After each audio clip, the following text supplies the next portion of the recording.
जे अरे माऊली, आपण आज आलेलो आलेच्या प्लॉटमध्ये. आलेच्या प्लॉटमध्ये शेतकरी मित्रांनो सध्या कंडिशनला भरपूर शेतकरी जे आपल्याला मेसेजवर फोन करताय, सर जे आद्रकीला पाणी देता वेळेस कोणती काळजी घेतली पाहिजे, तर पाणी आपण किती दिवसाला द्यायला पाहिजे, तर यासाठी आपण हा व्हिडिओ बनवतोय.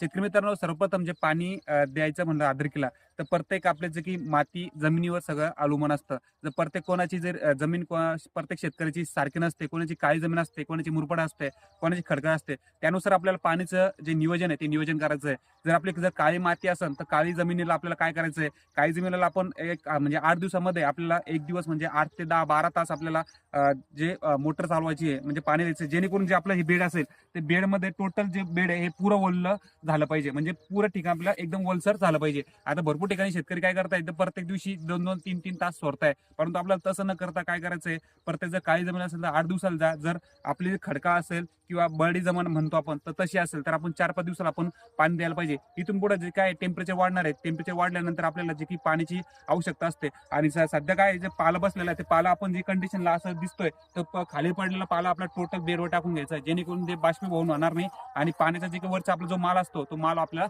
वाढणार नाही. असं आपल्याला आपल्या पद्धतीनं जे नियोजन आहे आपल्याला करायचं आहे पाण्याचं नियोजन. शेतकरी मित्रांनो, अशा नवीन व्हिडिओ पाहण्यासाठी आमच्या चॅनलला लाईक व फॉलो करायला विसरू नका. धन्यवाद.